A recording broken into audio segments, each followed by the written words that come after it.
Jadi kalau bisa, saya mohon kepada Komisi 3, pemerintah dan juga kepolisian, buka ruang restorasi justice. Biar kedua pihak ini berdamai saja. Jangan sampai ini jadi bola liar di lapangan. Seolah-olah pemberi pekerjaan itu salah aja. Enggak juga.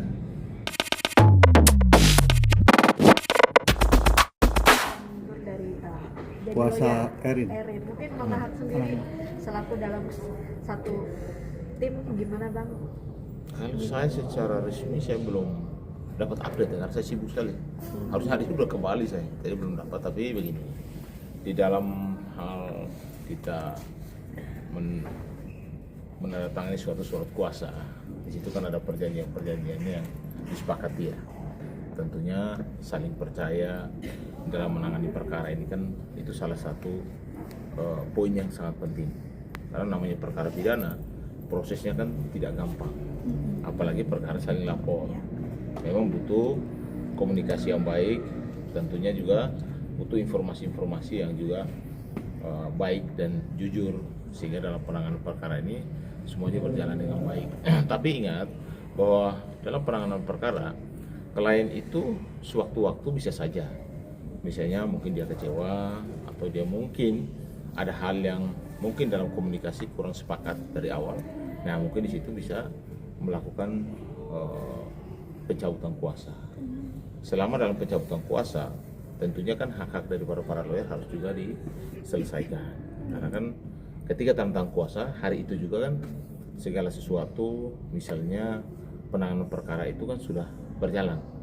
Nah tentunya setiap ada lawyer fee itu kan memang sudah disepakati bersama. Nah kalau diputus secara sepihak, artinya secara undang-undang advokat, lawyer fee itu tidak bisa ditarik atau memang haknya daripada para advokat itu sendiri. Bang, biasanya kalau ada pencabutan kuasa itu salah satu pihak ada yang kurang jujur atau gimana, Bang? Itu tergantung daripada awal kesepakatan kayak apa. Lalu selanjutnya seperti apa? Apakah ada sesuatu yang wan prestasi atau ada keterangan-keterangan yang tidak sesuai, atau dalam penanganan perkara mungkin si klien merasa ini tidak sesuai ini dari kesepakatan awal. Semua itu nanti akan dilihat nanti pada saat pencabutan itu. Kan kedua pihak harusnya sama-sama duduk menyampaikan di publik lah, supaya publik juga tidak bertanya-tanya. Tapi saya yakin sekali bahwa mereka ini kan bersahabat lah, dan walaupun ada pencabutan kuasa, tentunya kerahasiaan klien tetap harus dijaga. Karena bagaimanapun di dalam penanganan kuasa itu dalam perjanjian itu bahwa kerahasiaan dari para klien itu menjadi tanggung jawab dari para lawyer untuk tetap menjaga itu. Oke Bang, melihat case Erin ini kan artinya kan semakin ini ya mengerucut, kemarin juga saksi dari pihak Mbak Erin diperiksa Mbak Nur sendiri, walaupun pada akhirnya mungkin diungkap terkait pemeriksaan. Mungkin melihat case ini seperti apa sih Bang? Jadi kan perkara saling lapor. Jadi sekarang tidak lagi kita kata ada pembantu, tidak boleh lagi.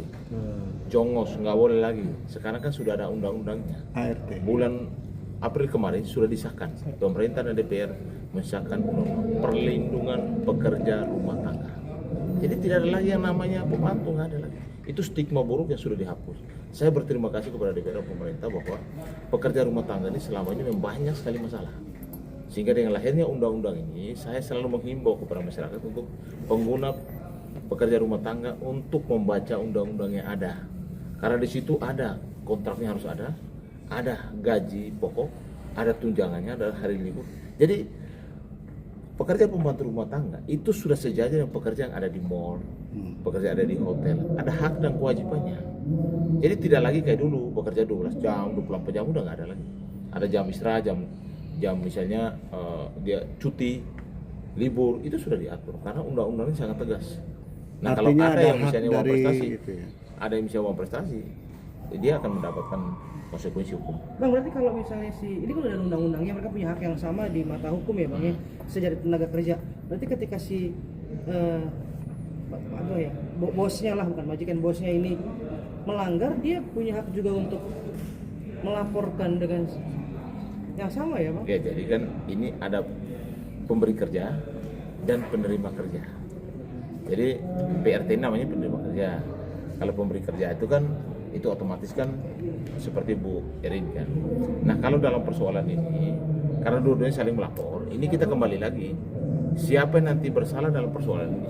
nanti rangkaian semuanya dalam proses kepolisian. Makanya kasus ini percayakan pada pihak kepolisian untuk supaya jangan banyak ada informasi-informasi liar, berita-berita hoax di luar.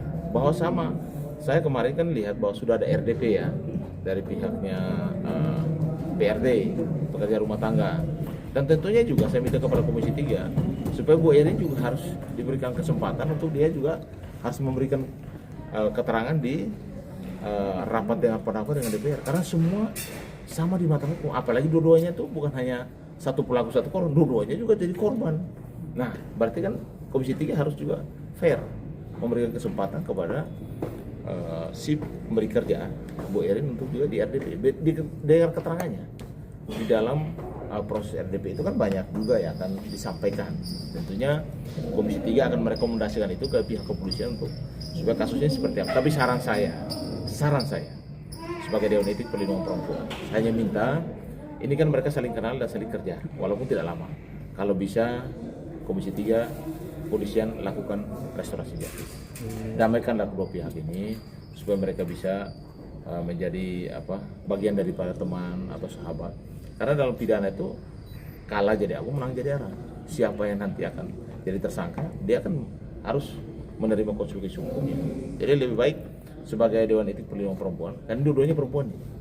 Jadi kalau salah satunya sudah datang ke perlindungan perempuan, ya satunya juga perempuan juga. Jadi kalau bisa, saya mohon kepada Komisi 3, pemerintah dan juga kepolisian, buka ruang restorasi justice.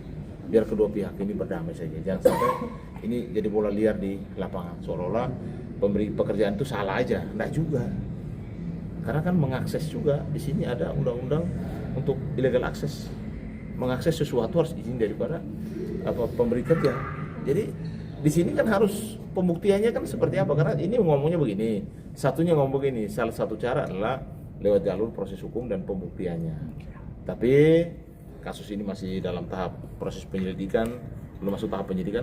Sebaiknya Komisi 3, sebaiknya kepolisian membuka ruang restorasi justice. Damai itu indah.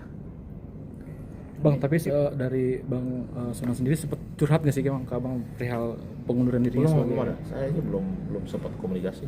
Saya kebetulan sibuk jadi belum sempat komunikasi. Bang, mundurnya tim kuasa hukum Erin ini membangun opini kalau pihak Erin inilah yang bersangkutan. Ada masalah, katakan seperti itu Bang. Mungkin membenarkan. Benar gak Bang? Atau Abang ada klarifikasi? Enggak juga lah. Enggak ya? Tidak semua seperti, makanya stigma begitu tuh, informasi liar begitu harus diklarifikasi dulu, karena kita sama aja menjatuhkan salah satu pihak. Kita nih lawyer, kita pernah tanda tangan kuasa bersama, Bang Sunan juga kenal Erin. Dulu sepakat mungkin ada sesuatu, ada miskomunikasi atau ada kesepakatan mungkin ya menurut klien itu belum terpenuhi atau menurut Bang Sunan belum terpenuhi ya. Dua-duanya duduk bersama saya, diselesaikan dengan baik aja, tidak perlu harus juga viral di media kan gitu. Tapi itu hal yang biasa ya Pak? Menurut saya hal yang biasa. Berarti Bang sepakat untuk adanya RJ Bang? Kalau menurut saya untuk kasusnya si PRT sama pemberi kerja itu sebaiknya dibuka ruang restorasi justice. Damai itu, apalagi dua-duanya perempuan. Nah saya di sini Dewan Etik Perlindungan Perempuan. Saya nggak mau mereka ribut. Oke? Sip. Terima kasih banyak Bang Sunan.